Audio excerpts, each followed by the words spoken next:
Wizera urabona ubwiza bw'Imana, ubwiza bw'Imana bukugira special. Nimba ubyizera vuga uti amina.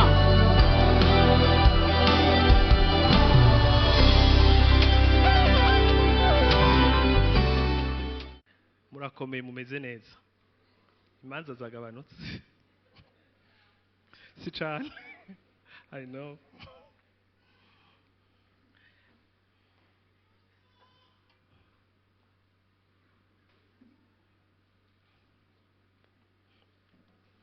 Uyu munsi ndashaka ko turabira hamwe twigwa icigwa kivuga ku vyerekeye gukira umutima. Amen. Amen. Urabona ko umuntu ashitse ngaha nababajije ngo ni sawa, ngo murakomeye mumeze neza, harashobora bati meze neza, abandi ati ndarushe, imanza ni nyinshi, harandi ashobora kuvuga ati nararuhutse bikwiye weekend canke naryamye ntevye, harashobora kuvuga ati maze iminsi ngwaye, siko?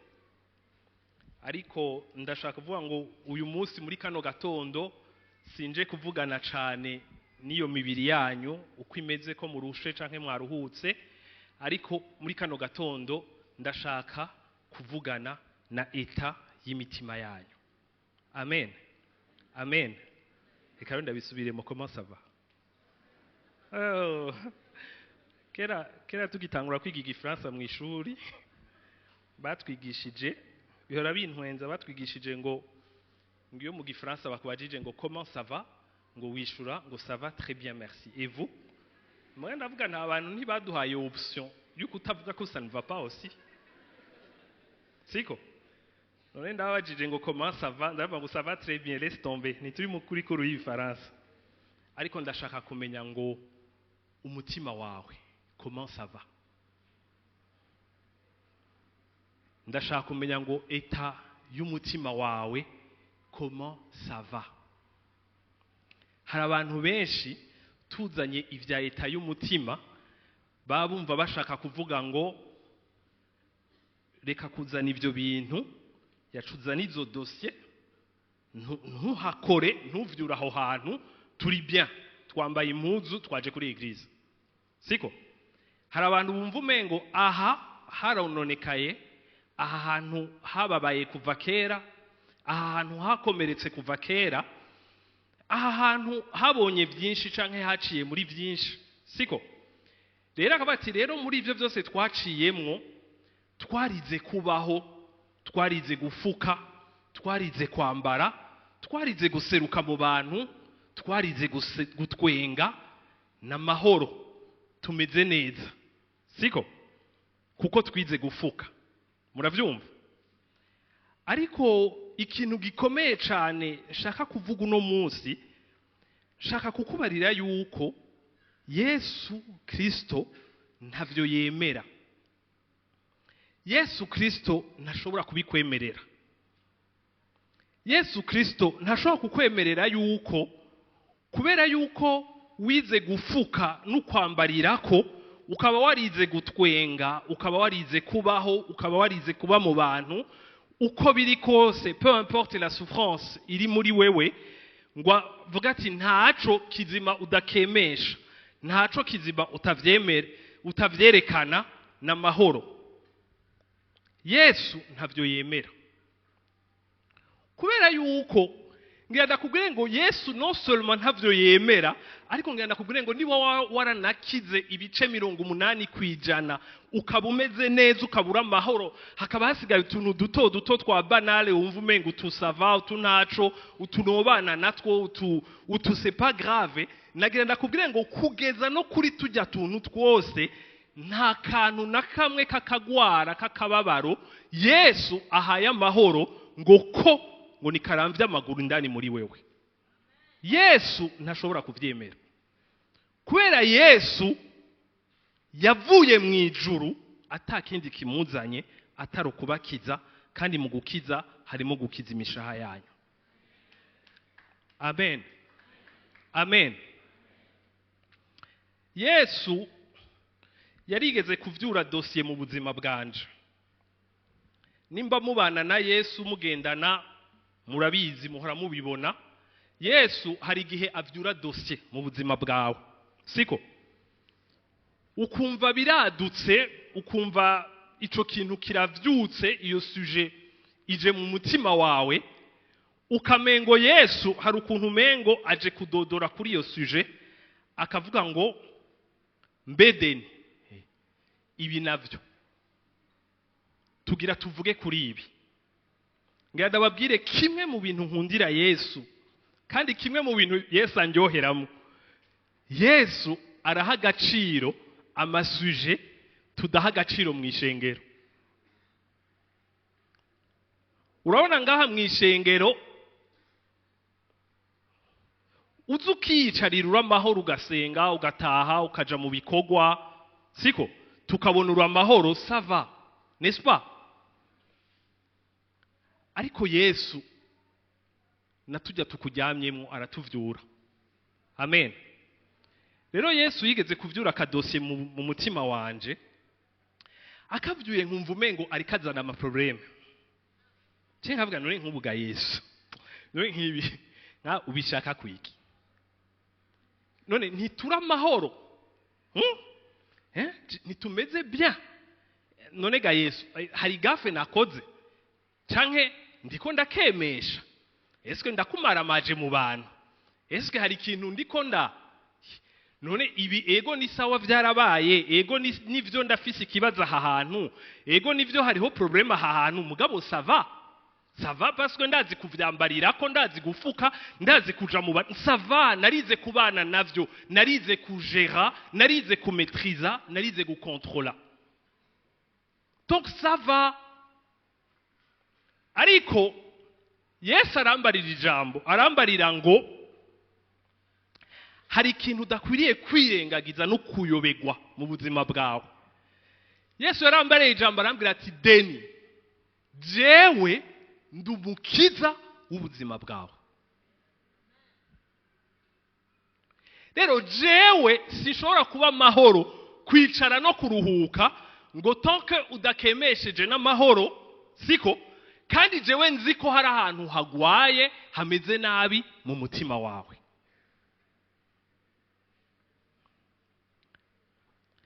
ariko nanje nkagira ikibazo cyo kuvuga nti Imana ibi bintu hariho ibintu bimeze nk'ivyondo ivyondo biri nko mu ndobo canke mu kirahuri siko ikirahuri kirimo amazi hamugasanga ivyo vyondo kubera yuko bimaze umwanya munini ivyo vyondo vyaramanutse biri hasi siko amazi uyaravye ara surface asa neza muravyumva ivyondo bimwe bimwe biri hasi biratekereje rero nkagira ikibazo cyo kwani none ga Yesu aho hantu uje kunyiganyiza aho hantu uje gusekuwa ikirahuri jewe ndico aho hantu uje gusotora ntubona ko bica biduga kandi biduze kugira wo bikore en même temps birashobora no gukemesha abantu bakabibona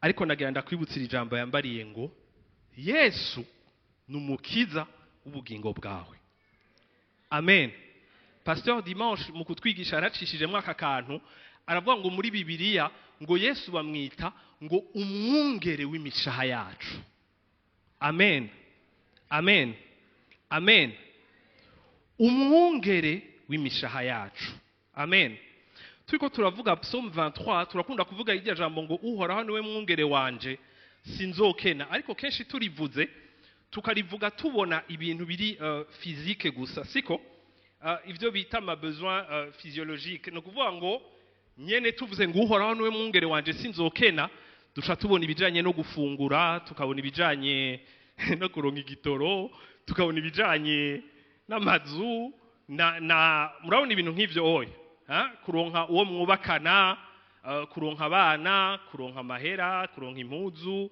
etc siko ariko kenshi tubibona gutya kuko mu buzima bwa misi yose turi conscient y'iyi mibiri yacu siko ariko ntituri conscient yuko dufise iki gihande citwa umushaha kenshi mu barundi dukunda kwita imitima yacu amen rero uyu munsi je nshaka ko tuvuga kuri iki gihande cyitwa umutima wacu. Kubera yuko iki gihande tucita umutima wacu muri Bibiliya bacita umushaha canke bakacita ubugingo rimwe na rimwe, ariko ndashaka kubabwira ngo iki gihande Imana mu bwenge bwayo nico iha agaciro kurusha imibiri yayo.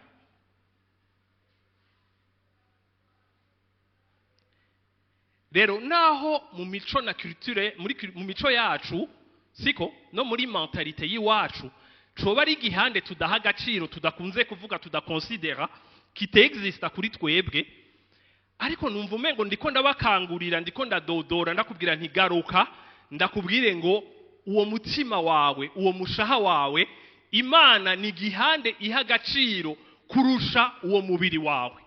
Rero kwigiha agaciro kurusha uwo mubiri wawe, nawe ntukwiriye kuvyihendako, ukwiriye kwitaba uwo muhamagaro uko Imana iriko iraguhamagara, uze witabe, uze ugende kwa muganga kugira ngo Imana yihe kuvura umushaha wawe. Amen. Kubera yuko gabene data, uko Imana ibitegekanya nuko yabipanze, siko umushaha utameze neza, siko ivyo mu mubiri ntibizopfa bishoboye navyo gutungana. Amen. Reka dusome verse nshaka ko duherako, iri muri 3 Jean, Yohani wa gatatu, bene gutyo Kristo arije yatuje kuvuga sinavyibuka. Icete ca gatatu ca Yohani, okay? Igice ca mbere umurongo wa 2. Haravuga ngo mukundwa, ndagusengera ngo umere neza muri vyose, uhore uhanganye nk'uko ubugingo bwawe bumerewe neza. Amen. Ubu bugingo ndiko ndavuga ni ubu bugingo bavuga, nibwo ndiko ndavuga no mutima wawe, ni ame yawe, siko. Haravuga ngo mukundwa, ndagusengera ngo umererwe neza muri vyose. Amen. Ubugombe bw'Imana nuko umererwa neza muri vyose. Amen. Ati ndagusengera umererwe neza muri vyose, uhora uhanganye, afite guhangana sinzi ico kivuga, nk'uko ubugingo bwawe bumerewe neza. Amen. Bien-aimé, je souhaite que tu prospères à tout point de vue et sois en bonne santé à l'image de ton âme. Amen. Muravyumva muri version sinzi ko ariyo version bashize hajya bien-aimé ya niyo nyene, siko. Bien-aimé, je souhaite que tu prospères à tout point de vue et sois en bonne santé à l'image de ton âme. Amen. Iri jambo murabibona lirabereka ubugombe n'ubushake bw'Imana ku buzima bwanyu. Imana irabishaka, Imana iravyifuza, Imana n'ubugombe bwayo, kandi Imana nicibashakira, siko. Iravuga ngo ndifuza yuko wo prospera, wo tera imbere à tout point de vue, nukuvuga ngo mu madomene yose y'ubuzima bwawe. Amen. Imana irakwifuriza yuko utera imbere mu madomene yose, mu migenderanire yose ufitaniye n'abantu, ari bimeze nabi, ari vyapfuye, ari vyononekaye. Imana ubugombe bwayo n'ubushake bwayo irashaka ko no muri ico gice hotera imbere, bigakunda kuba amahoro n'abantu bose, bigakunda kukundana n'abantu. Amen. Imana irakwifuriza ubugombe bwayo, irashaka yuko utagira icukenye materiellement, siko. Ubugombe bw'Imana suko ubumukene n'umutindi ukabura ivyo ubuze, ariko ijambo ry'Imana ritubwira ngo c'est un Dieu qui pourvoit à tous nos besoins. Ni Imana ntagiye ngo pourvoya, muravyumva, itumara ubukene bwose. Amen. Imana ubugombe bwayo nuko wewe umererwa neza. Amen. Ubushake bwayo nuko ibintu vyawe bigenda neza, siko. Nivyaba ngombwa nka kwa kundi igiti iyo bariko baragikorera, des fois babagara isi giteyemwo siko hama des fois barakura ko amashami amwe yamaze kononekara kugira se twasi gisure gukura neza n'est-ce pas? Rero bibaye ngombwa na wewe Imana irashobora kubagarira isi uteyemwo siko ibintu urabona iyo kubagara abana y'Ubujumbura mutazi Kirundi kubagara bavuga ibitari byo ndiko ndiyemera urana kubagaranye n'isi urabibona murabibona lagamenga barayipumberetse barayihindukiza murabibona bakayivyura vous voyez birashobora kuba ngombwa yuko mu bugombe bw'Imana bwiza ku buzima bwawe iyo ishaka kugukorera kugutravaya no kugira ibintu neza mu buzima bwawe birashobora kuba ngombwa yuko Imana iza mu kibanza uteyemwo mu byo urimwo uravyumva aho uri aho uhagaze aho ushinze imizi aho uri installé peut-être bamwe muri mwebwe aho ibintu umuntu umengo biri stable byagenze neza birashoboka ko Imana iza ishaka kugutwara ku rundi rwego ishaka ko ibintu bija kure kurusha bija imbere kurusha igafata iyo si ivyo urimwo igafata igatangura ikabigira ngo vya murabibona ukamengo irabitobanza muravyumva ukamengo irabitobanze vyari calme vyari giri ariko nganda kubwire ngo iyo biri ngombwa kutera intambwe ukaja imbere Imana irashobora kuza mu vyo uteyemwo apana aho ugeze mu vyo uteyemwo aho uri planté ikazi murabibona ikabigaragura murabibona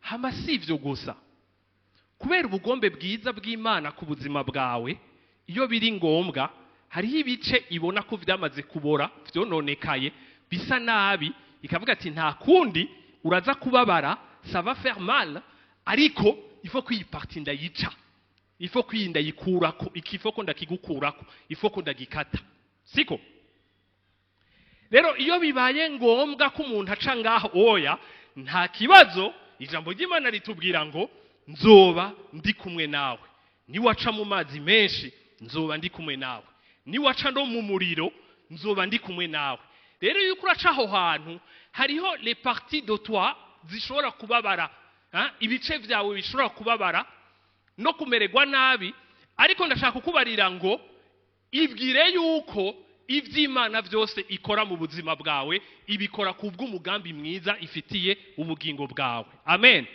amen nagenda barengo mu bintu no bamaze gucamwo mu bintu no bamaze gucamwo bikambabaza ça fait mal hari ibintu bibabaza siko mu bintu no bamaze gucamwo bikambabaza kimwe nibaza ko basi co no banibuka cyangwa ico merukira ko ntavyo nzi harimo kubura siko kubura umuntu wawe ça fait mal siko rero narigeze kubura siko ariko ndashima Imana uko kubura kwashitse hari ahantu na Yesu tugeze amen haba aho hantu na Yesu tuhageze ndibuka muri morgue ya Roi Karede non avant ko dushika muri morgue muri chambre ndiko ndasunika igitanda kiriko uwo muntu ndibuka ico gitanda nagisunitse ariko ngira ni mpwe muyera nawe hari gihe dushoboza mu bihe bikomeye rumva nigiturumbuka ntavyo nari niteze twari mu minsi mikuru ibintu byose byari biryoshe ngo pa rero ivyo bintu bibaye ndibuka ndiko ndasunika igitanda tuva je pense muri réanimation uja muri morgue ndiko ndagisunika turiko turagenda ndibuka ko umutima wanje wavyibutse ndabwira Imana nti ibi ntavyo nari niteze ariko ndakuzi uko vyosa uko ariko kose uri umwizigirwa ndavuga nti rero ubwenge bwanje nta na kimwe butahura muri ibi mugabo ico kimwe nzi maze kumenya nakubonyeko uri umwizigirwa ndavuga nti rero gamana no muri ibi ubane natwe kandi gamana ibi ntibitume tukwanka canke dusubira inyuma, ariko ndasenze ngo bitume tukwegera kurusha uko twahora tukwegereye. Amen. Amen. Hama mpejeje ndabwira Yesu, I love you. Ndamubwira kabizo.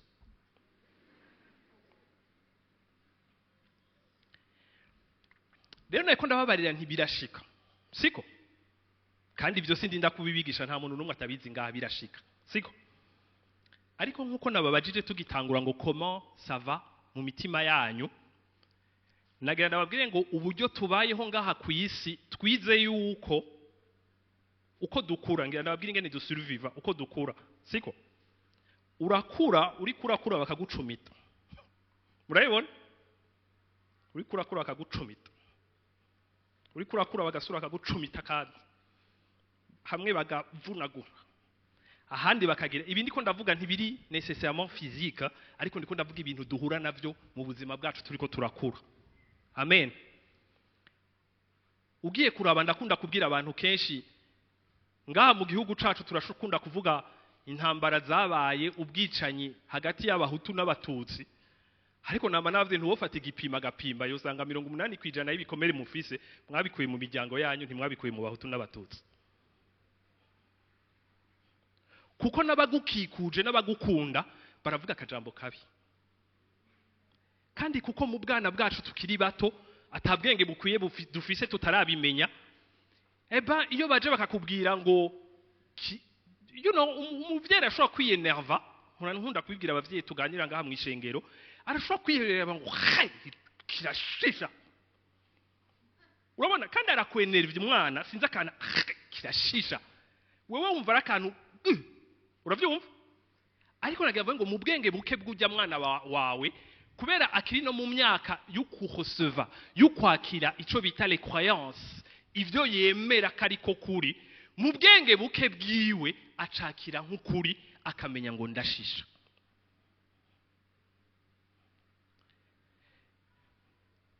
Rero wa muvyeyi uri kurabwira umwana kwashisha, nagira ndakubwire yuko avyakira nk'ukuri kwashisha, kandi kubera yuko yavyakiriye nk'ukuri kwashisha, ejo niyashika muri adolescence uzomuhenda uwo ari we wese akamuha agaciro wewe utamuhaye, azomutwara iyo ashaka hose.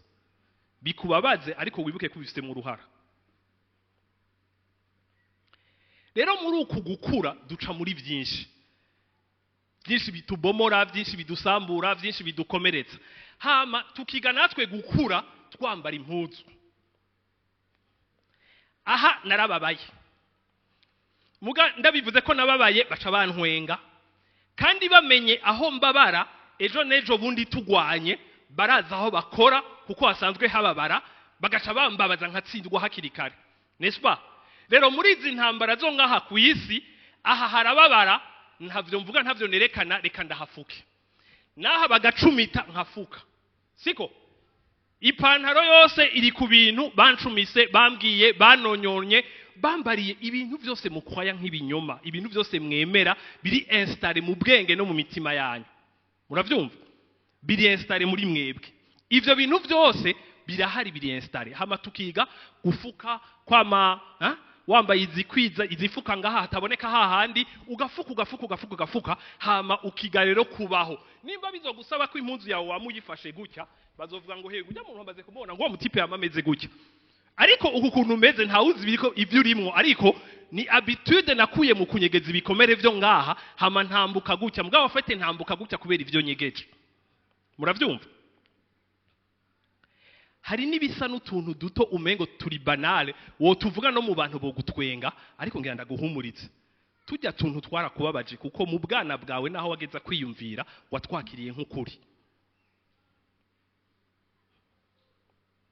Rero tugaca tuza kwa Yesu. Twaza kwa Yesu tukaza tumeze gutya. Yesu ni mwiza, Yesu arakiza, Yesu ego. Kubw'impamvu zitandukanye tukahaza tukahagumba. Batubwira gutazira tukatazira, haleluya, turagushima Mana, ariko ndagushima nafutse, ndagushima nashize kwa gahuzu. Muravyumva? Bakubwira ngo manika amaboko, ukavuga ivyagose sindabishobora, ariko nfuma ngiruko ndamanika. ariko byose tubikorera muri za position zijanye n'amasysteme ya defense twashize mu buzima bwacu, tubikorera muri tubikora twifashe kwa kuntu gushoboye gukomeza guhisha no gufuka ivyo twabaye n'ivyo twakomeretsemo. Ariko rero Yesu yaza mu buzima bwacu, Yesu akatubwira ati yamara rero turahuye je nawe, yamara rero jewe ndumuganga, jewe ndumuganga w'imishaha yanyu, ndumuganga w'imitima yanyu. Hamukambwira tumbesha mana ndakubwire, jewe ku ishuri primaire yose nayimeze gutya, nayihejeje meze uku, secondaire nayihejeje meze uku, na universite no ku kazi, kandi aho ndi ku kazi baranshima, aho ndi ku kazi baranyemera, aho ndi ku kazi. Rero mu ncamake reka nawe tubane, ariko tubane meze gutya, kubera yuko ntuze gusotora ibintu byo ngaha, kubera ngaha hari bikomere byo guhera mu buto mu bwana bwanje. Biratangaje kuko no musa abahinga baravuga yuko turehita siko nibikomere by'abavyeyi bacu. Hajya ntimwibaze ngo abana banyu mubaha gusa bagira amazuru nk'ayanyu, imitwe nk'iyanyu, taye nk'izanyu vyonyene, ibi byo biri physique, ariko no mu mushaha murabakomunika ibikomere byanyu bakabivukana. Rero Yesu yaje mu bugingo bwacu atubwira ngo jewe ndumukiza w'ubugingo bwanyu nje gukiza. Rero kwaje gukiza atangura kukubwira ngo rekura, va muri opposition, rekura. Nawe kurekura ukumva nibara, ndekure n'ingene banyemera ku kazi, ndekure n'ingene namye nerekana ko ndi fort, ndekure n'ingene namenye kubihisha neza. Mbega hoho ni narekura ntukize neza, ntukize bikwiye, nza kubijeka gute? Aho hantu rero hakatugora. Ariko rongera ndababwire ngo Yesu numukiza w'imitima yacu. Amen. Kandi nakwibutse ngo Yesu nakwemerera kuguma gutyo. Amen. Rero ngira ndababwire ikintu gitangaje muri ibi dukunda twese, turasa ibintu dusengera, turashaka ko ibintu bigenda neza. Bavuze ibi by'amashuri agiye gutangura, amahera y'amashuri y'abana, ariko ngira ndakubwira urutonde Yesu abibonamo, siko? Iyi jambo yatubwiye ngo bien-aimé, je souhaite que tu prospères à tout point de vue. Nta namwe nshaka guhebera, nta namwe nshaka kureka gutyo, jewe ndumukiza, nshaka gukiza ahantu hose. Ni nkuko Yesu yakubwira ngo ninaza mu buzima bwawe ukanyankira gukora hagwaye, irungurira za kunyica indani muri wewe, ntaco nza kuba ndiko ndakora, kuko je nazanye no gukiza ubugingo bwawe. Rero ntunyima akazi, ndeka nkora ikorwa canje. Amen.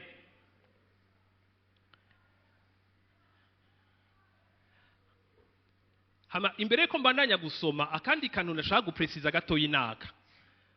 Bibiliya mu bisanzwe kera usomye neza Bibiliya guhera ku ntango gushika aho bahereje.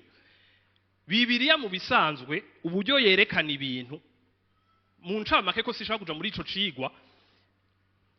Kera abantu babayeho munsi y'ivyagezwe. Ntukora ibi, ntukora ibi, ntukora ibi, ntukora ibi. Siko? Murabizi ko ivyo vyuzuye cyane muri Ancien Testament. Siko? Ntukora ibi, ntukora ibi, ntukora ibi.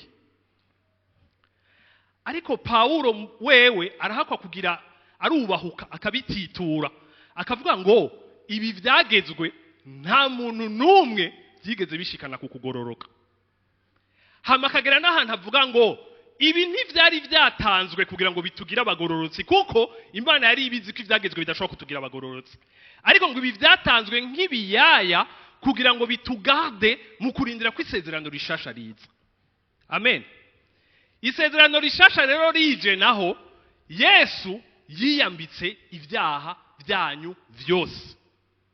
Yesu yabayeho ubugingo bugororotse butagira gasembwa, hama apfira n'ibyaha byanyu. Amen. Nico gituma rero Yesu adatinya kubabarira ngo nimuze iwanje uko muri kose. Yesu ariyemera akavuga ngo naho ibyaha byanyu vyotukura tukutuku, jewe ndakweza ukera nka shereki, nka neje. Muravyumva? Yesu ntaka atinya, Yesu ntaka yo muri mwebwe muteye ubwoba. Bene data, reka ndababwire mwe mwicaye ngaha, ushobora kuba uri ngaha uvuga uti kameme jewe j'exagère. Ushobora kuba uri ngaha niko bimeze turi ngaha mu bakristo, ukara abandi bantu bose ukavuga uti yego je veux bien, barakora nabo nutwaba ati mugabo jewe ndamo nukumonoza, ndarenza, j'exagère. ariko ngira ndaguhumurize ngo wewe uzi ibyawe, ibyabo ntavyo uzi, siko? Rero nta gituma uja kwikompara n'abandi utazi ibyabo. Ndashaka kubera ngo Yesu yavuze ngo abagwayi ngo nibo bakeneye umuganga. Yesu aratena gukiza aho hantu, kuko kuri twebwe bavutse ubwa kabiri ijambo ry'Imana ritubwira ko impwemu zacu zabaye regenere. Imana iza kuba mu mpwemu zacu kandi twita ko turabera, siko? Muravyumva? Abana natwa bumwe muri twebwe, ariko naho bivuga gutyo aravuga ku kintu citwa renouvellement de l'intelligence. Aravuga ngo mukomeze guhinduka mu bwenge no mu vyimviro vyanyu. Mu bwenge no mu vyimviro vyanyu justement niho ndiko ndavuga uno munsi, niho nise mu mutima wawe, niho nise mu mushaha wawe. Yesu arashaka ko aho hantu hahinduka, kubera yuko muri uwo mutwe wawe canke muri ubwo bwenge n'umutima wawe Imana ishaka ko hahinduka, kubera niyo moteri ikubeshaho aha muri monde matériel physique aha kwisi. Rero naho wakijijwe ukavuka ubwa kabiri ukaba umwe n'Imana mu buryo bw'impwemu, ikakwituwera ikaguharura nk'umugororotsi, aho hantu hadakize ngo habohoke hahinduke, uzobaho nabi aha kwisi, atari kubera mu Mana hatarimwo solution no gukiza gukwiye, ariko ari kubera wabirekeje mu mpwemu, ntiwabireka ngo biduge bitangure kwandukira umushaha wawe. Imodoka zikomeye ngaha twemera iriruka igira gutya na gutya, bihagaze kuri motero yayo, n'est-ce pas? Rero na wewe nagira ndakubwira iki kintu gikomeye, ubuzima bwawe buhagaze ku moteri yawe, ubuzima bwawe buhagaze ku mushaha wawe, ubuzima bwawe buhagaze kuri uwo mutima wawe. Rero ni wibwira ngo uyu mutima harakajagari n'iyarara nyinshi, haranuka. Murabona ko iyarara kenshi turarifundikira, ngo haranuka ugafuka ugafundikira, hamugacuza kuvuga ngo Mana hajya hikawushe haranuka, mugabo ndagusavye ngaha aya hanze ungirire neza. Imana izokubwira ngo ineza yo ngaha heza hanze ikomoka muri uwo mutima wawe.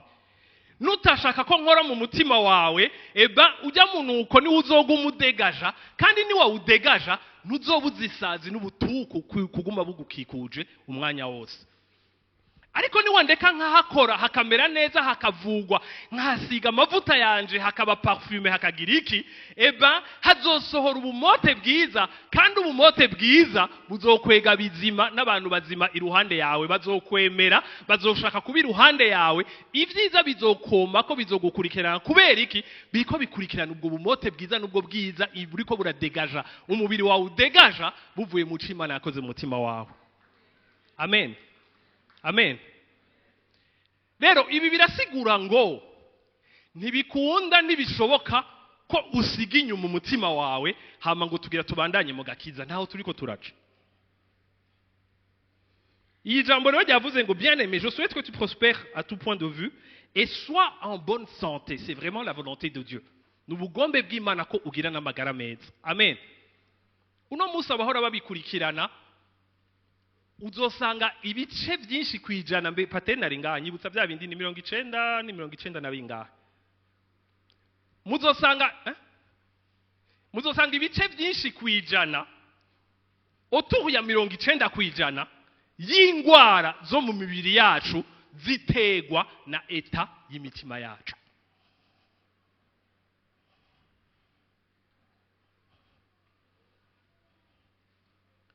Ibice binini vy'ingwara, hari umujene twaganira ngaha muri eglise, ndamubarira nti je ndavye umubabaro wamye ufise kuva kera kandi birumvikana ivyo waciyemo nayo wabonye, ariko ndabiravye nkaraba imyaka ufise, nkaraba ko guhera kijya gihe wari muri yo eta gushika no munsi, nkaraba imyaka ugezeko, ndamuga nti ugire attention, kubera nibaza ko uri mu myaka aho ajya amagogwa yo mu mutima wagumye unyegeje atangura gusohoka agaseruka mu mubiri, donc asohoka mu buryo bw'ingwara.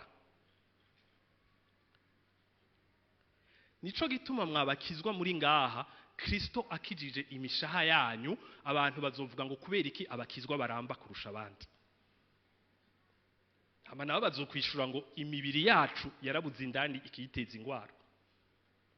Nico gituma Obedi yabivuze mu ndimbo twabambe mu gutangura tuko turasenga, nico gituma ijambo ry'Imana rivuga ngo ariko ngo abizigiye uhoraho ngo bama biyubura mu nkome zinsha. Muravyumva? Turaba bene data igihe natahura ibi bintu nihaye ijambo riri simple navuze ngo guhera uno munsi ndanse ku mutima wanje ucika iyarara umutima wanje siho bazosura gushira ubucafu kuko vyose twaravyakiriye tubinyegeza mu mitima ariko nagenda babwiye ntiyo mitima murayigendana iyo mitima mubana nayo iyo mitima nuwo kurira akavakanse karyosha i Dubai ugenda utwaye uwo mutima rero kuja mu kavakanse karyosha i Dubai ugatwaye iyarara rinuka ukaguma winukira wewe nyene mu cumba ndakubwiye ngo barashobora gusanga wimanitse ku mugozi kandi uri ahantu heza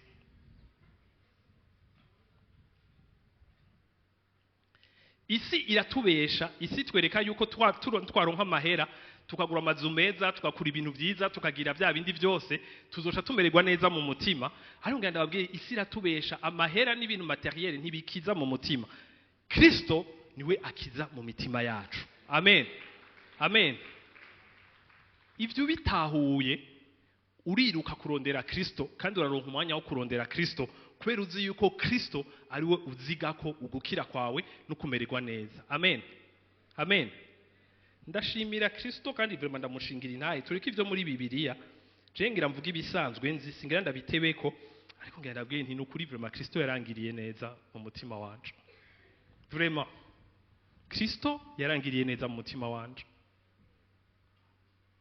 hari igihe tutazira ngaha ugasanga hariho ko harimba nk'indirimbo ngo wangiriye neza canke nk'izi wabaye umwizigirwa mu buzima bwanje hama nkasanga nshushe hari umuntu aje kumbaza ngo ko uyu munsi wari ushushe gadeni ngo hari ikintu Imana yishuye nkaca nabana ukubarira yuko atanico mbona yo biherutse gukora canke ntaco mbona mugabo ndiko mvuga l'état du cœur je suis comme ça merewe gutya reka ntubivuge vraiment mu buzima ndamaze ukababwira ngaha narigeze kubwira Imana nti ni hamwe udapfa ni muga nukuri vyakweri wopfa tukaguhamba tukaza kuri anterema yawe ni nukuri je no gukoreshereza ishugwe ni kandi kuri iryo shugwe no kwandikira ko nti ni wigira amahoro ivyo umaze kungirira vyarangize neza je suis bien ibikurikira nzovyimenyamo bo muganda cayikeneye by the way nti happy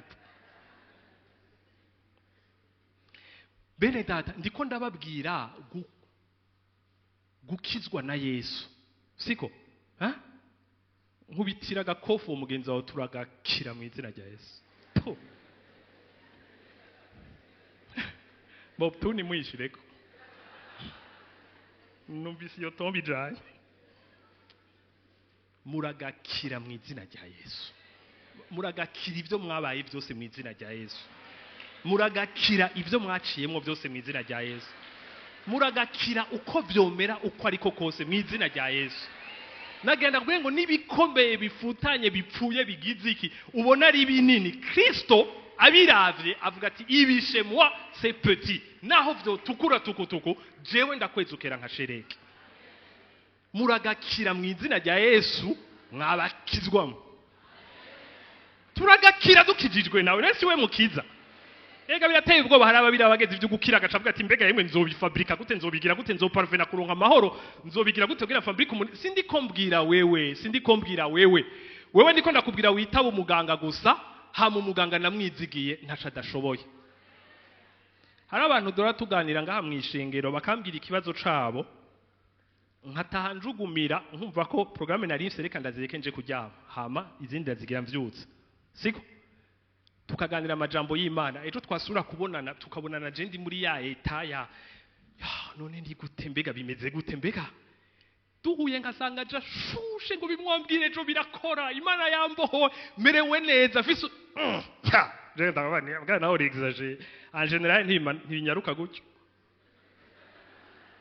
abika ko na je Imana ni gitangaza amen rero Imana ngaha harimwo ibanga rikomeye ivuga ngo que tu sois en bonne santé nababwiye n'ukuri nta kintu gikiza ingwara nk'igikorwa ca Yesu mu mitima yacu kuko Bibiliya itubwira ngo ico mwemu a produise en nous vous comprenez ça ico mwemu a produise en toi ntikikubwira ngo wewe ivyo ukora no kikubwira ngo ivyo mwemu arema mu mutima wawe ntibikubwiye ngo ivyo worema n'ivyo ufabrika no ariko ngo ivyo mwemu arema mu mutima wawe a produise en toi na mahoro n'umunezero. None ndazi ikintu kimwe, wogira amahoro ukagira umunezero ukagira urukundo ukagira urwaneza bitameze neza indani. Ndikuvuga bigira kuko yabigize neza indani muri twebwe. Amen. Nico gitumaga bene data ntushobora kubaho wirengagiza Imana mu buzima bwa misi yose hama ngo witege ko ibintu bigenda kujya ijambo ry'Imana ryatubwiye ko bizogenda, kuko bigenda kujya kuko mpwemu ari wabiproduisa en nous. Amen. Rero aho ugeza kugendana nawe nihageza gukora igikorwa ciwe muri wewe, niho ugeza kumererwa neza, kandi aho ugeza kumererwa neza niho ugeza gusohora ubumote bwiza, kandi ubumote bwiza nibwo bukwega ibyiza mu buzima bwawe. Amen. Amen.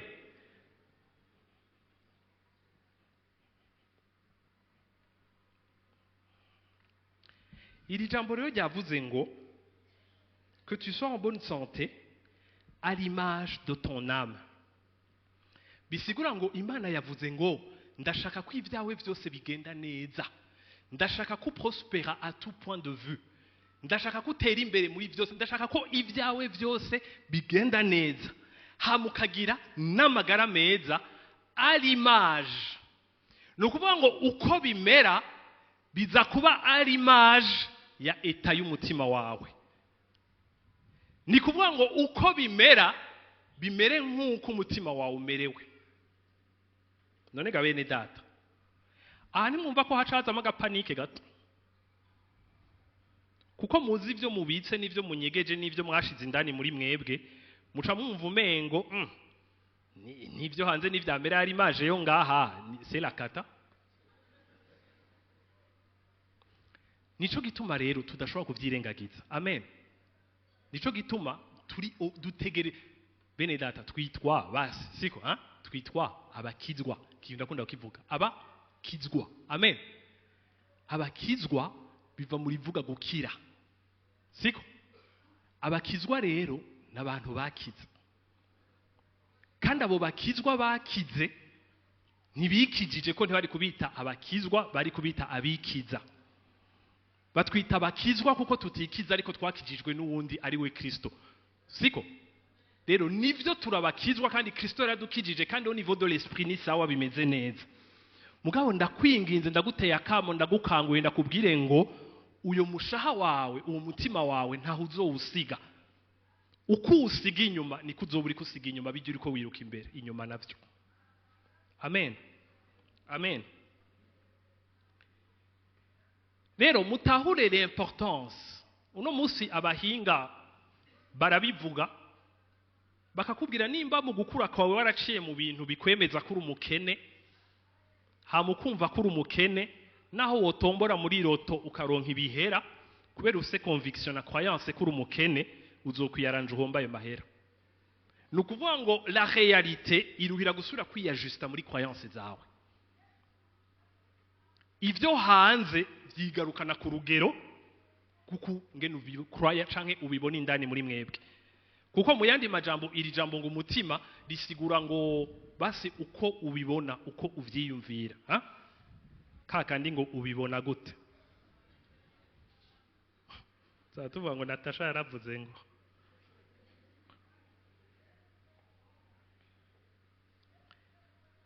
naho vyoshika ugakena kubi ugahomba ukaja hasi, ariko muri croyance zawe harimo yuko uri umutunzi, naho nyene bizosura vyiyajuste, uzokwiyaranje uvyuke kandi bazobona usuye gutunga kwa kundi kuko ari kubikwaya. Nico gituma ijambo ry'Imana kenshi mubona ahantu Yesu yakijije abantu nkuko womengo babimusavye arabikora, ariko wewe waba wumva yagumasubira mu iki kintu ngo ukwizera kwawe kuragukijije. Amen. Ukwizera kwawe kuragukiza. Amen. Ariko n'ukwizera kubi kwawe kurakwica. Kandi ivyo si ibintu twikuramwo mu nguvu no mu nkomezi zacu, ariko dutumbera Kristo, Kristo akavyubaka neza indani muri twebwe. Amen. Muri Matayo 16 murongo wa 26 gushika kuri 28 bona nanditse ama verset menshi kandi umenga amajambo okay. Ni verset tuzi ikunda no kuza mu ndirimbo siko. iravuga ngo que servira-t-il à un homme de gagner le monde entier s'il perd son âme? Ou que pourra donner un homme en échange de son âme? Iyi ame ni bwa bugingo bavuga. Okay, nagenda bikiri mu kirundi hajya. Ngo mbega ngo vyomarira iki umuntu kuganya isi yose atakaje umushaha wiwe? Uno munsi Imana ishimwe hariho internet n'amateleviziyo muramaze kubibona. Hariho abantu baganya isi yose, akaronka icubahiro, akaronka success, akakundana n'abashaka bakundana bose, akubaka, akaronka vya bintu byose, tugaca twumva ngo yagize iki? Yiyahuye. Nagenda kubwire ngo ivyo wokunguka ngaha mwisi, ivyo ari byo byose, amahera yose, ubutunzi bwose, ivyiza byose, umushaha wawe umerewe nabi ntaco bimaze, kubera yuko uvuye kumbure muri nyakatsi warugorewe umerewe nabi, ugiye kugoregwa muri shato. Kandi muri shato, muri nyakatsi kumbure nta buryo bwinshi warufise bwo kwiyonona, ariko hari ahandi kufise uburyo bwinshi, uzoca ubimarira mu nzoga nyinshi n'urumogi rwinshi n'ibindi bintu byose ntazi, hama bihera upfuye nabi. Abantu bibaza ati ni kubera ko umuntu aronka ibintu akamera kujya. Rero aha ni nk'uko Imana yo kubwira ngo ikizu bwa mbere igitangura si ukwiruka kurondera lo materiel, ariko banza urondera ugukira k'umushaha wawe, kuko ni wakira umushaha wawe ushobora kuva muri shato ikomeye ugwaye umushaha ubabaye, hama ugakira umushaha akagushira muri nyakatsi, hama ukabaho ufise umunezero utigeze ugira muri ya shato. Ivyo Salomo arabizi yarabivuze, ariko twe biratugora kwemera, twumva umenga reka shaka gufitina banzo ushikane ndabe n'ivyanka nzogira. Arongera asuye kukubwira ngo Kristo niwe wenyene nkuko ijambo ritubwira, niwe soko ry'amahoro adashira, niwe soko y'umunezero wa kweri kweri udafatiye ku bintu. Rero ntibishoboka ko ubaho udakonsoma Kristo, ntibishoboka ko ubaho udakonsoma iyo vitamine.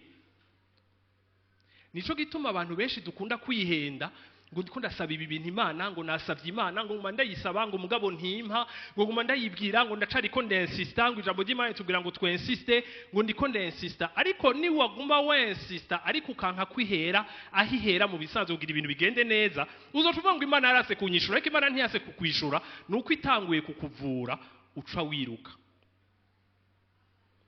Ugiye kwa muganga ukavuga uti muganga je mfise igikomere canke mfise igihute naronse mu bwana bwanje no musi mfise imyaka 30, ndashaka mumfashe sinsubire kubabara kandi sinsubire kugenda mota nabi mu bantu, ndashaka mumfashe mu nkize.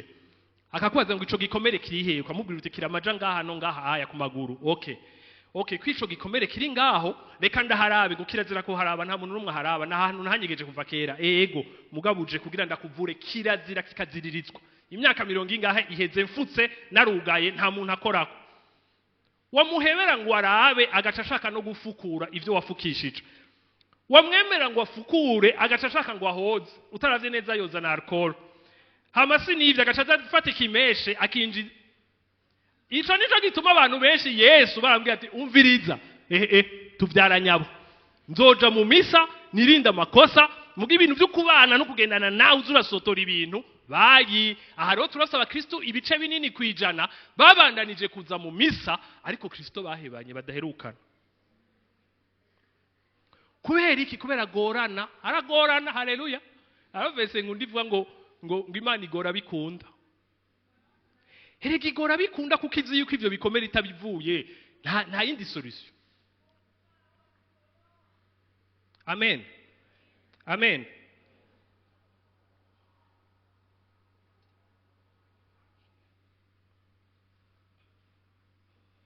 Muganga mwiza ni Kristo Yesu. Amen. Muganga w'imitima yacu n'imishaha yacu ni Kristo Yesu. Amen.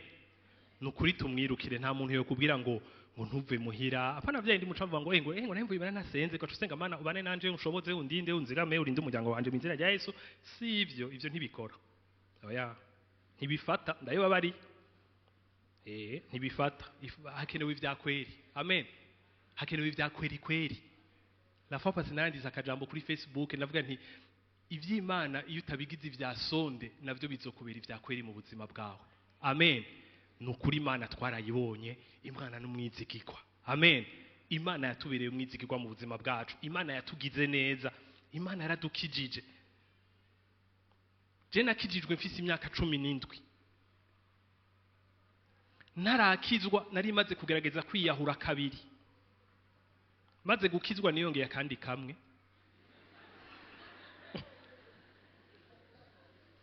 Kandi ako nagakoze yangoye, sandagira amanyama ndambwira nti ibintu ni bibiri, uraza canke jewe nza. Nawacambira ijambo rivuga ngo c'est moi qui fait descendre au séjour des morts, kandi nije ntekareka kuvuga urabitse mbisa ndabikora ndabe. Aba ndabikora ndabikoze imiti yose nanyoye narayivomishije, iyindi sindababwira aho yaciye, ariko bica birahera. Biheze nja ndicara ndamuraba ndavuga nti ubu rero umbeshejeho ku nguvu. Haleluya. None ntiyagize neza. Yego ndamukunda, Yesu ni wabya. Amen. Rero ndiko ndababwira Yesu. Hama Yesu yindi point ya kabiri nshaka kongereza ko ni shaka kukubwira ngo Yesu mutagize ivya kweli. Siko? Mutagize ivya kweli mwiko muratakaza umwanya. Kubera Yesu yidefinisa nk'ukuri. Yesu yivuze ngo je ndukuri. Hama ijambo ry'Imana gasubira kutubwira ngo se w'ibinyoma byose ni Satani. N'est-ce pas? None ibinyoma ubizanye kukuri wumva umengo hari ico biza gukora. Uriko uratakaza umwanya wawe. Siko? Rero ni mumwegere mukuri. Amen. Amen. Ngenda kubwire ngo shira hasi urupfasoni rwawe. Shira hasi indero nziza wahawe, nivyaba ngombwa ushire hasi n'umuco mwiza w'ikirundi wowe ufise muri wewe. Ndakubwiye ngo uri oblige gushira hasi vyose kuko Yesu nukuri, kandi Yesu aba mu mutima wawe. None ndabaza henda umuntu aba mu mutima wawe. Twari tumaze iminsi ugwaruka rwacu muri yakan y'abajene bababwira, kandi Imana ihezagire gose ugwaruka. Amen. Mukomera amashu ugwaruka. Nukuri mu bintu Imana yaduhezagije vraiment, yaraduhaye abajene ba top naba bien, turabishimira, turabakunda, n'ubutunzi dufise mwishengeri wacu, kandi muri ubutunzi mu gihugu, kandi nimwebwe kazoza kejo, kuko muja mu bintu bibakiza, n'ivyabakiza nimwe muzokiza n'igihugu. Amen. Amen. Dufise abajene ba bien, Imana ibahezagire vraiment. Twari muri bari muri yo camp, je nari kumwe nabo umunsi wa kabiri je pense, canke wa mbere je pense. Turiko turaganira ku kintu citwa meditation. Hamumwe muri bo arabaza ikibazo. Arabaza ati none gade, ivyo byo kumedita uvuga ko jewe ngiye kumedita ntangura kwiyumvira ivyiyumviro bibi vy'ibishego, je précise. Siko? None ibi bishego bindimwo no kubahuka kubibwira Imana.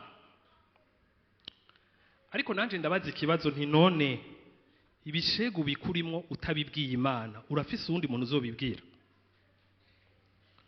Urafise umuntu avyumva nk'uko Imana ivyumva? Urafise umuntu akuzi nk'uko Imana ikuzi? Urafise undi muntu yogutahura nk'uko Imana yogutahura? Canke urafise undi muntu yogukiza nk'uko Imana ikiza?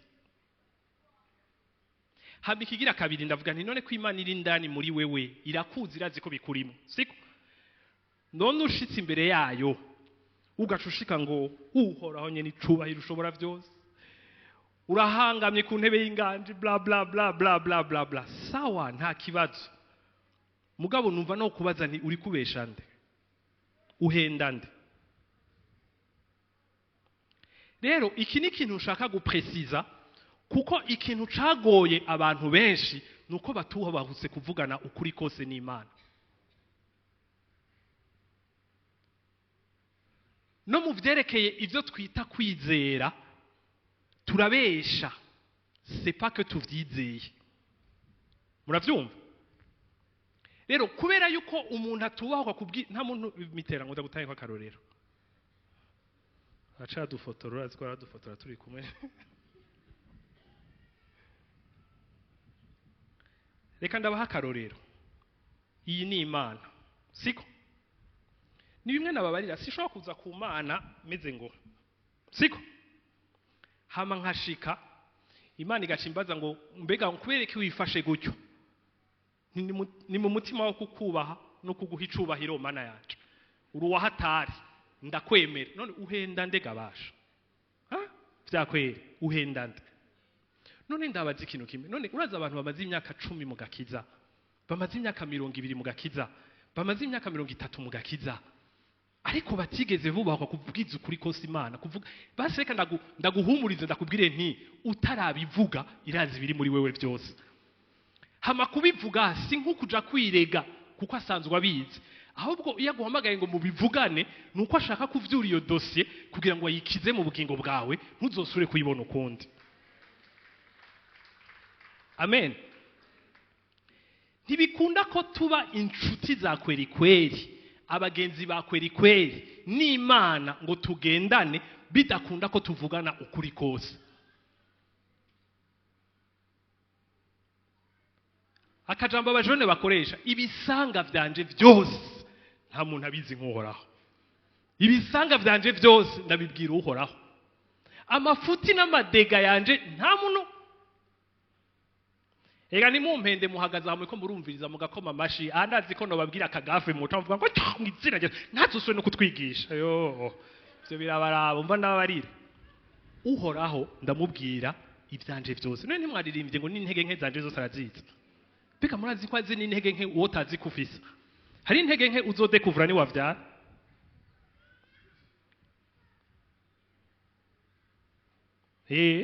ushaka kuronka akana kagutapa ahantu kagutape kakwereka aho ugarukiriza kubera abandi bose wara bakwefye urabakaza uramenya gukupa relation uzogatahe ikibabaje rero nuko iyo utagashoboye kugata ucugata ko ya majambo najyashavu byose washa umwana sinzi wamuvyaye waramuvyaye mumeze kimwe murasa ujya re karaktere zisa ntizihuza hano wabona kana kagukoroga uzomeye ukameze nkawe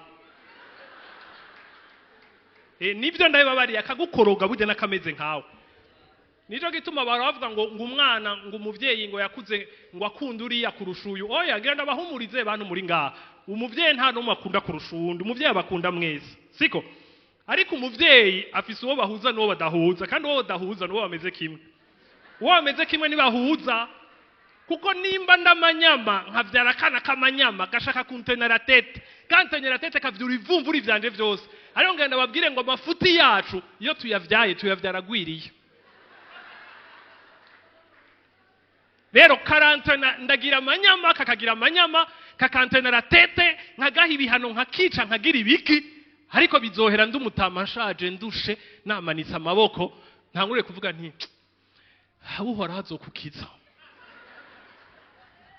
ariko ikibabaje iyo myaka yose nagwanye nakoranye na satani mu gusambura umushaha wa kakana bavyeyi muri ngaha haleluya bwana Yesu asifiwe jenge ndababarire nti nukuri mu bintu binsitaza ariko mu izina rya Yesu naravyikarumyemwo ariko vraiment birababaje iyo turi ngaha mu ishengero uganira n'abana yakubwira ibikomera ariko aracamwo ibimugoye hamukabona ingene satani ariko akoresha papa wiwe canke mama wiwe asengera ngaha muri eglise gushindirira no gukomeretsa kurusha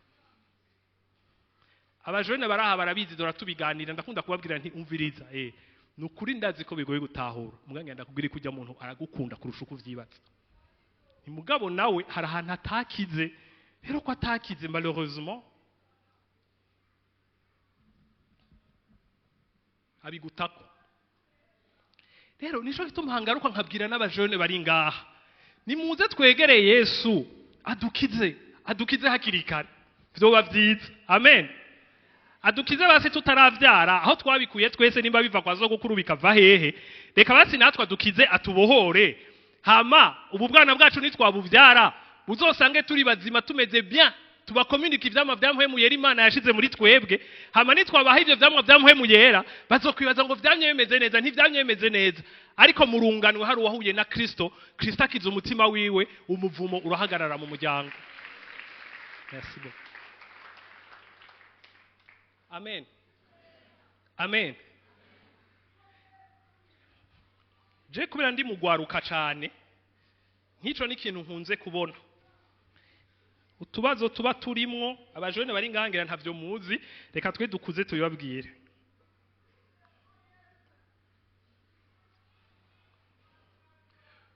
Wibaza ngo hari ibibazo udafisa, ariko ngenda kubwire ngo umunsi uzovyara uzotangara n'ingene ubaye ikindi kintu, kuko umutwaro w'uyu mwana ni ikintu kiri automatique kizoza. Hama kije uzosanga uteza kwitwararika ujya nuko bigenda neza kurusha uko ufise umwanya wo guteba ku vyawe, siko? Rero bitaraza nibikatwiruke kwa Yesu adukize atubohore. Hamugugwaruka nigwaza no mu muryango bizosanga umeze neza ufise umwanya wavyo, kuko waragize umwanya wawe na Yesu aragukiza arakubohora akugira neza. Amen, amen. Bene data, kubana no kugendana na Yesu nta buhombe burimo, ariko niyo nyungu ya mbere ibaho mu buzima bwacu bwa misi yose. Amen, amen. Reka mpereze kuri iri jambo riri muri Luka igice ca 4 umurongo wa 18. Murazi Yesu yinjiye mu rusengero, yugurura igitabo, atangura kuvuga kuri aya majambo, yugurura umuzingo, atangura kuvuga muri aya majambo. Aravuga ngo mpwemu w'Imana ari kuri jewe, ngo kuko yasize amavuta kugira ngo mbwire ubutumwa bwiza abagowe, yandungitse kugira nkize abafise imitima isambutse yakomeretse yononekaye, yambwiye ngo mproklame menyeshe ababoshe ko babohotse, kandi n'abatabona ko basubiye kuronka kubona, ngo kugira ngo ndungike abari opprimé ndabarungike bari libre. Ndiko nayigize mu gifaransa, ndiko ndayitraduiza mu kirundi. Yesu ashitse mu rusengero yugurura igitabo, avuga kuri ayo majambo. Avuze kuri ayo majambo bari bafise guhera kera muri Ancien Testament, arababwira ngo ibi vyanditswe uyu munsi birashitse. Bisigura ngo uyu ariko aravugwa ngaha ni jewe, mpwemu uhoraho ari kuri jewe, yasize amavuta kugira ngo nkore ako kazi kose ahejeje kuvuga ngaha mu mitima yanyu. Amen. Iri jambo sinzi ko muraribona neza, biratangaje kuko rivuga ngo mpwemu w'Imana ngo ari kuri we, yamusize amavuta ngo kugira ngo abwire inkuru nziza abakenye. Mu bisanzwe twe mu biharuro byacu bisanzwe byo ngaha ku isi, abakenye ntibababwira inkuru nziza babaha amahera, n'est-ce pas? Siko tuvyumva, niko mu biharuro byacu bimeze ngaha ku isi. Rero Yesu hakuvuga ngo kandi navyo biri mu byakora, Yesu araduhezagira. Amen. Ariko mwumve wewe ukuntu yabivuze, ngo aje kubwira inkuru nziza abakenye, kubera yuko ngenda babwire bantu muri ngaha barundi kazi tugira amahoro, tugira amahoro, sangwa amahoro mu mitima yanyu.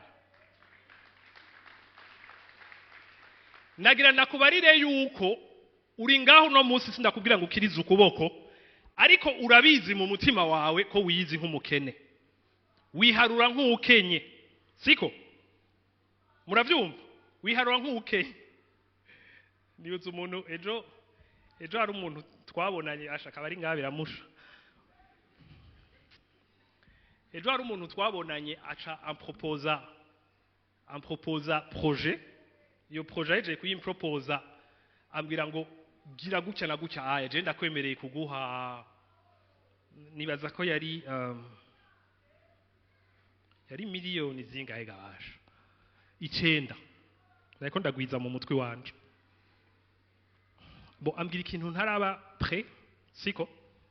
Mugabo ambwira hamare ikintu akaba ari ngaha kazi yako uva nakubwira, acambwira ngo vraiment deni je kikintu vraiment era je ndakwemereye vraiment ukakigira gutya, aya ilance jewe izi miliyoni 9 ndaziguha, ndemeye kuzikurihira.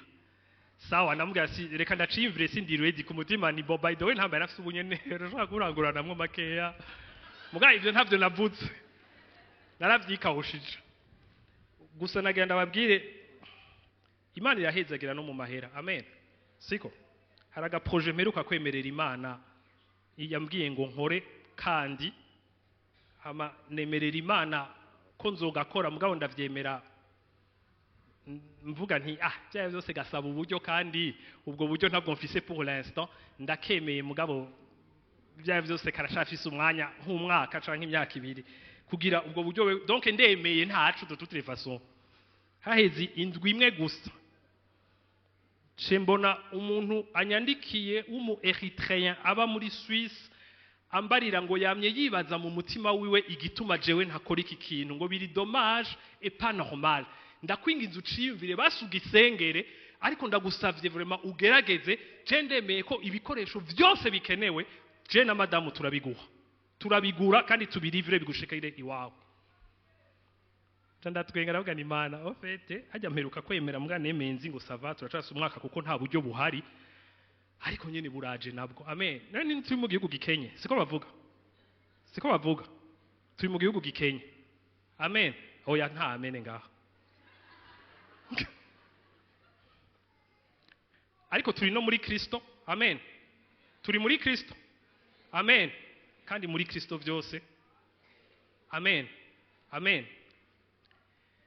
rero nagenda kubwire iri jambo Yesu yavuze ngo yaje kwanonsa ubutumwa bwiza abakene nibaza ko ubutumwa bwiza bwa mbere Yesu aza kukwanonsa nuko wihenda wibaza ko uri umukene ariko nakavuga ati nibishoboka nimba ufite je muri wewe nturi umukene uri umutunzi kandi jewe ntaco ntashoye kuzana amen rero nkuko hari ama situation n'ama circonstances ivyo waciyemo n'ivyo wabonye n'ivyo wakuriyemo n'ivyo uri kurabona uno munsi n'ivyo uri kuracamwo bikwemeza mu mutima ukemeranya navyo kuri umukene Kristo ashobora kuvugana n'umutima wawe akemeza umutima wawe kutari umukene kandi umutima wawe ni waheza kwemera ko atari umukene nagenda bwira ngo bwabo umote bwiza burasohoka n'ivyo hanze bikiya justa bikaza kuja kuri niveau yaho ukwemera kwawe kuri muri uwo mwanya amen rero twirirwa turonka inkuru zitubwira ko dukenye ayo ngenda babwire izo nkuru zirahari kandi ariko nagenda babwire ngo hariho n'inkuru nziza Kristo yakuzaniye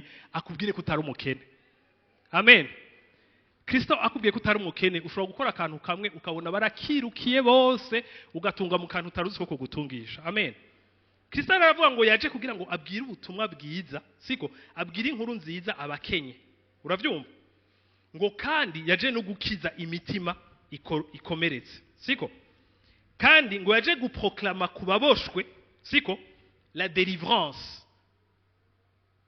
guproklama la délivrance siko aje kubabwira option potentiel nibiri ngombwa byose biri muri mwebwe bihari kugira ngo mubohoke abantu benshi ngaho waragerageje uko ushoboye ngo ubohoke ibikuboshe ugerageza kenshi birankura biheba ngo vyananiye ariko Imana ishimwe birakabona bikunaniye ubu rero genda kwa Yesu amen genda kwa Yesu umwegere umubwire ngo uravyitwararika uzosigara uhindukira ubaze ngo mbega bimwe byari byamboshe biri hehe byagiye kubera iki kuko wagize ubucuti na Yesu amen ngo kandi yaje ko kugira ngo nje kubwira abahumye ko barose kubona siko no kurungika libre abari opprimé amen iyo verse iri muri Luka 4:18 amen rero ndangije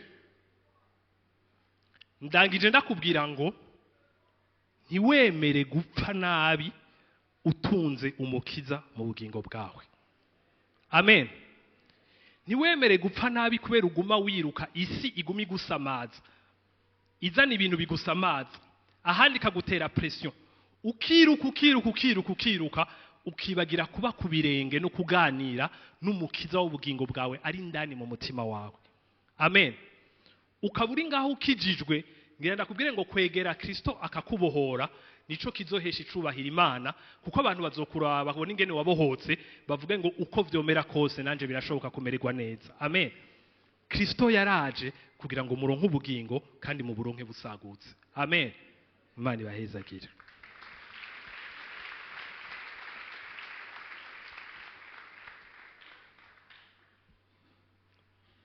kamuhaguruke dusenge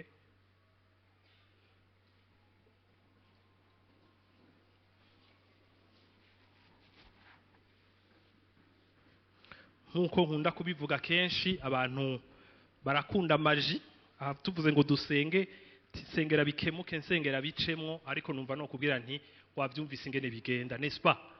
Egera Yesu aguhindure, egera Yesu aguhingure, egera Yesu agukize, egera Yesu akubohore, egera Yesu agutransforme, hama ibikurikira vyose bizokwiyajusta kuko ungene umeze indani muri wewe. Amen. Jambo ry'Imana rivuga ngo rondera ubwami bw'Imana no kugororoka kuva kuri yo, hama ibisigaye vyose muzovyongerwa. Amen. Bene data nukuri ndabisubire mwiri jambo, ntimwemere vy'ukuri gupfa goyigoyi nk'abandi bose, kandi mufise umukiza w'ibintu vyose indani muri mwebwe. Amen. Basi nimba utobikora kuri wewe, bikore kubera uruvyaro rwawe basi, kugira nibaza ngaha mw'isi bazobona ibintu bizima, bazoronka ibintu bizima. Siko nagira mpumurize n'abavyeyi bari ngaha mufise abana bakuze, muvuga uti je baje meze uku kandi narabahaye ibi. Nagenda kubwire ngo ivya Kristo ubushobozi bwavyo burenze incuri igihumbi ibikomere vyawe. Rero niwemera kuvyakira uno munsi, ivyo nyene biraza birestore ubuzima bw'abana bawe. Amen. Ariko vy'ukuri muze vraiment tugwanira iki kintu, tukirondere vraiment. Joel yakivuze kizangaho imbere la présence de Dieu. Muze tube muri présence y'Imana. Présence y'Imana idukiza n'ivyo tutazi ko tugwaye. Présence y'Imana itubohora n'ivyo tutari tuzi ko bituboshe. Présence y'Imana irarestora imitima yacu, irestora ubuzima bwacu. Présence y'Imana irazi kagira ubugingo bududubiza busesekara. Nico gituma ijambo ry'Imana duhagaze ko ngaha muri Life Center rivuga ngo inzuzi z'ubugingo zizotemba ziva muri mwebwe. Bene data, apana Yesu ntako yitwararika ibyawe gusa, aragukiza kubohora kuzuzemwo ivyiwe. Uzosigara uca ku bantu mwicarana iminota 2 umukize ivyo yagwaye imyaka 30. Uzotwengera umuntu umunota umwe akire inzigo n'ishari kumbure y'abavyeyi biwe yakuranye. Mwizina rya Yesu navuze ngo mwizina rya Yesu impwemu yo kwiyagiriza itakare mwizina rya Yesu. Benshi bicwa no kwiyagiriza, benshi bicwa no kutegera Yesu kuko biyagiriza ngo ivyo bakoze n'ivyo bakoze. Ariko munyemerere mpeze ndabashoka, siko iri shengero ryuzuyemo n'amashengero yose. Apoline niwe yakunda kuvuga ico kintu ngo mwishengero ni mwigaraje, turi miduga yapfuye ije kuba repare. Muravyumva?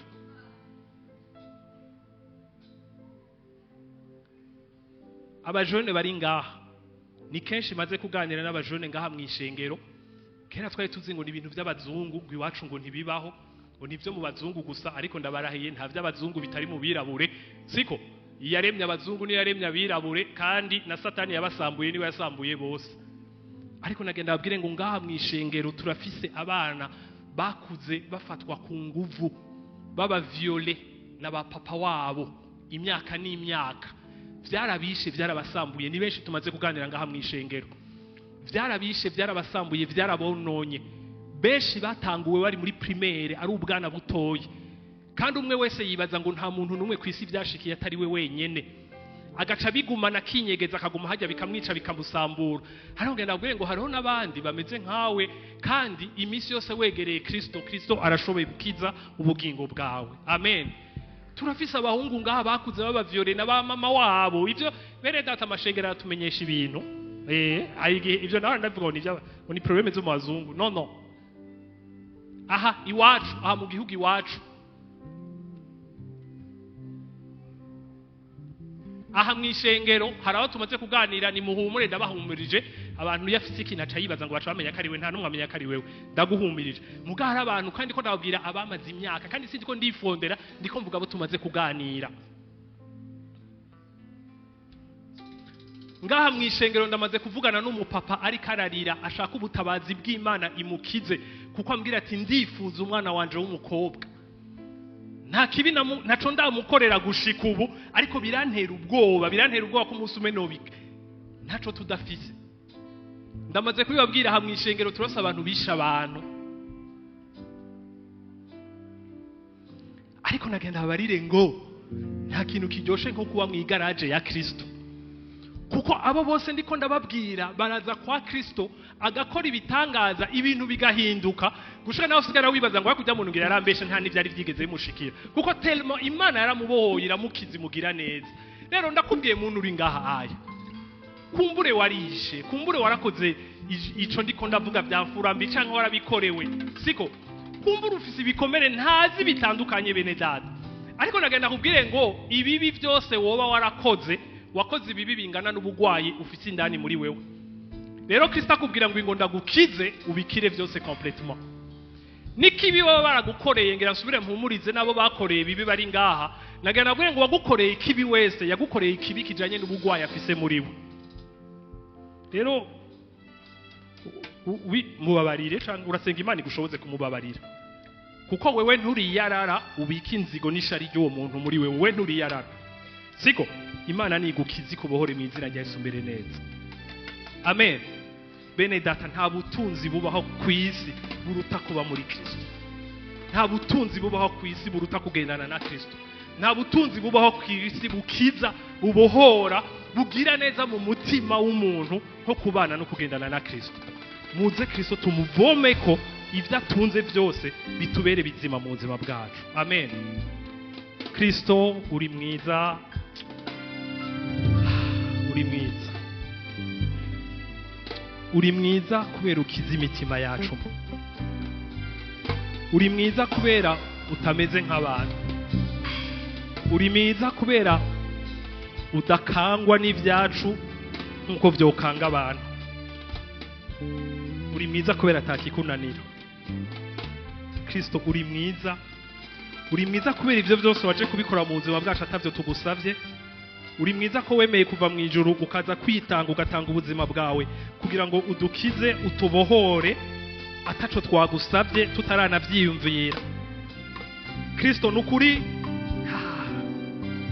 ndakwemera, uwabya, uraryoshe, ntiwabeshe, urubuzima kandi urubuzima busaguza.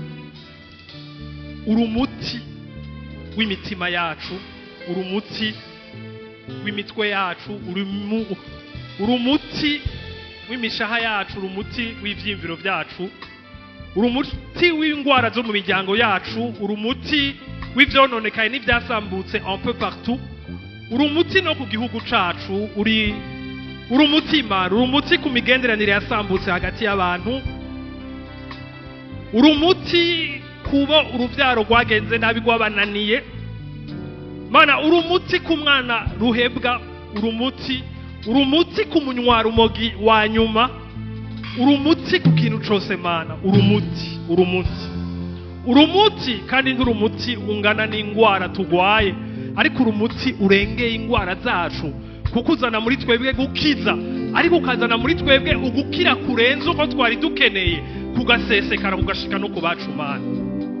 Urumuti Yesu, urumuti Yesu, urubugingo, urumuti Kristo, urumuti kandi uramahoro, urumuti kandi urumunezero, urumuti ukiza, urumuti ku bugingo bw'umuntu wese ari ngaha Mana, urumuti ku byananiranye, urumuti ku byarambiranye, urumuti ku bimaze imyaka n'imyaka, urumuti Yesu, urumuti mwami wanje, urumuti.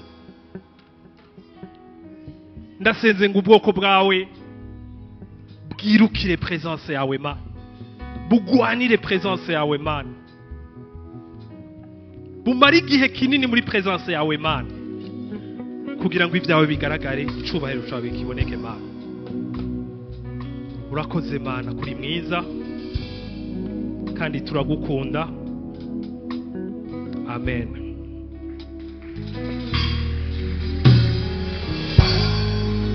Agira mbwira Imana ngo Imana yihezagire, mugabo irahezagiye. Umunsi mwiza, Imana ibahezagire.